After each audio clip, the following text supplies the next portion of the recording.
All right, so when I was in 6th grade, my 16-year-old cousin Christina broke the news to me that there was no Santa Claus.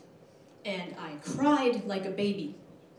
My older sisters had put her up to having this awful, awkward conversation with me. And poor Christina, as I laid there in bed with tears streaming down my 12-year-old face, she was probably thinking, whoa, Jenny must get beat up at school a lot. What is happening?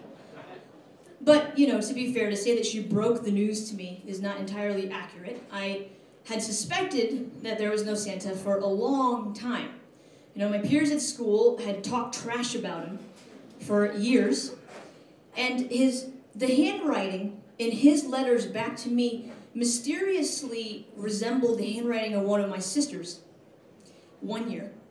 And then the next year, mysteriously resembled the handwriting of another sister. But there was always a reasonable explanation for this kind of stuff that came up. The kid who slandered Santa's good name for all that time also picked his nose and ate his boogers. How credible can he be? And my sisters explained the handwriting issue. They said, well, yeah, you know, Jenny, I mean, he just has so many letters to write that night, so he asked us to write the letter for him. Oh, okay, so he told you what to write. Yeah.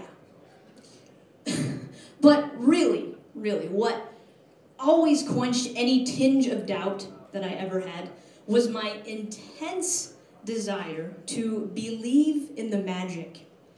The author of The Polar Express, the people who made that movie about Whoopi Goldberg becoming Santa, were also on my side. And I just knew deep down inside that I was right about this. Until I didn't. When my parents came to the US in 1975, I hadn't been born yet. But the American couple that sponsored my family and assimilated them told them all about how parents in this country get gifts for their kids at Christmas and then tell them that a magical, old, white, fat, bearded man named Santa, who's dressed in red, plops down your chimney, delivers the gifts, and gets all the credit. They also told them, you know, about how you put a huge tree in a prominent place in your home and hang string lights and shiny, fragile orbs and sometimes popcorn on it. So my parents said, well, all right then, let's do this. And they hopped on the Christmas train. Now, the thing is, you know, they didn't grow up with these traditions. These meant very little to them. And so they kind of just plodded through this, right? They did it because they understood, they thought that this is what parents in this country do. So there was not usually tons of magic in the air, you know, like no one thing that we just had to eat every year, no one thing that we just had to do or else Christmas just wasn't the same. So especially after I saw behind the curtain to behold the scandalous charade that is Santa Claus, I craved magic more than ever. You know, I would watch The Grinch and I would think, this sucks. When I get older, I'm going to have a huge tree, billions of ornaments, and a Ferris wheel, a Christmas Ferris wheel. But of course, as time went by, you know, we don't know about Santa anymore. The magic just got dimmer and dimmer. You know, in addition to that, like the Christmas ritual that I had as a kid was this. I got to wake up whenever I wanted to. My little brother and I would run down to the tree in glee. And then we got to open one gift. Because every year on Christmas, my mother worked. So we had to wait till she got home to do the rest. So then as we got older, you know, my siblings, my cousins, and I got older, some of them started popping out babies. We started to get even busier and saw each other even less and less during the year. The one thing that we at least managed to do was that every year, the weekend after Christmas, we would all get together at my aunt and uncle's house. Now, this was not quite the stuff of Ferris wheel, huge tree, billions of ornaments magic.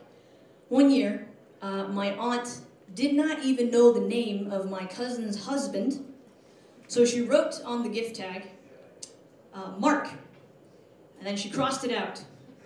She thought better of it, which is good because that was wrong. And then she gave up and left it, and just gave the gift.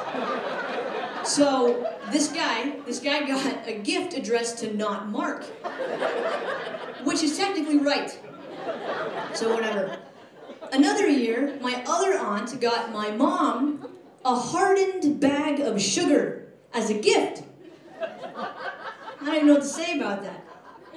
But, I guess it's the thought that counts. And, it's the fact that we're all together that counts. So every year, my mom and my aunts make, massive amounts of world-class Vietnamese food. Every year, we go outside and play football as a family in the street, which I absolutely love. I'm the only woman that plays, and of course, I always make at least one spectacular play to dazzle my fans. My cousin, who stands freakishly tall amongst the rest of us normal, short Vietnamese people, plays like Larry Fitzgerald and tips passes to himself and shit like that. But we always play a competitive game and it's tons of fun. So after that we come inside, we're cold and sweaty, our nose is running, we pack ourselves with food, and then we play a board game called Gestures, which is basically charades with an added speed element and structure that allows Hasbro to package it and sell it to you for $30. You just have things on cards and you have to act them out, and then you have to do it in a certain amount of time. So we always do boys against girls, and we split up the couples to pit them against each other, of course. My special lady friend and I are obviously exempt from one of those rules. And sadly, the women's strategy, which is just frantic, does little to serve us.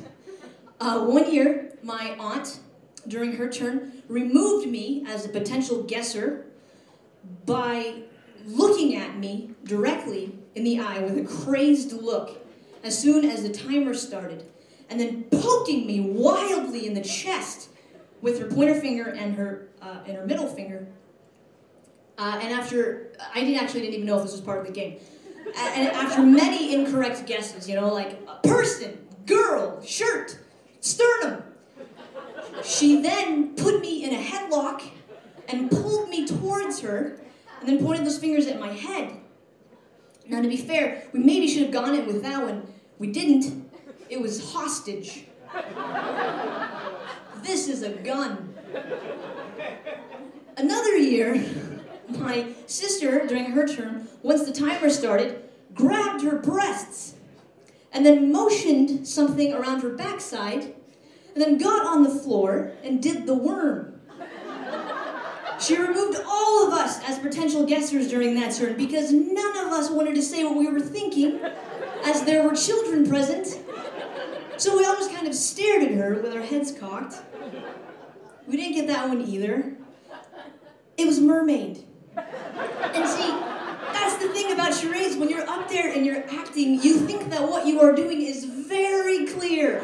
And you do not understand why they can't get it. Now, if we're really lucky, we can get my mom and dad to play. And so luckily this year we did get my hardened, tough as nails, tiger mother to play.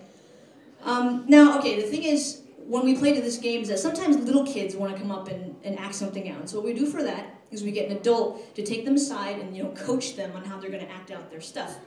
For my mother, who chooses not to speak English as well as we do, my brother does the same thing. So we takes her aside and they huddle, and then she comes back. Timer starts.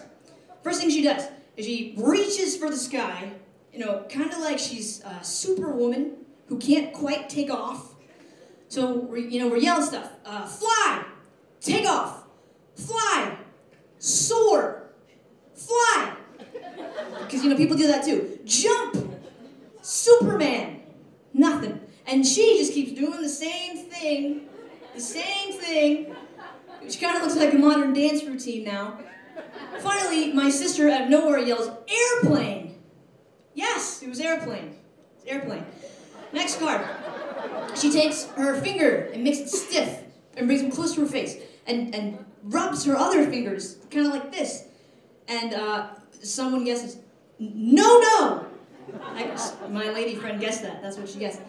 And to be fair, it's actually not unreasonable to think that my mother doesn't like something you're doing and is telling you to stop. But not anything else. She keeps doing it, and then finally the same sister who got airplane yells, nail polish. Yes, it was nail polish.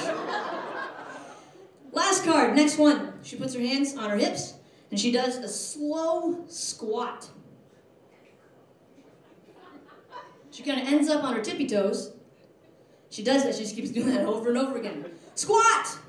No. Exercise! Yes! Apparently that's how my mom exercises. I don't know. So clearly you can see that my mother's performance was top tier during this year's game. So, why? It will always be true that my parents kind of always walked through the motions, just, went through the motions when it came to the traditional Christmas traditions.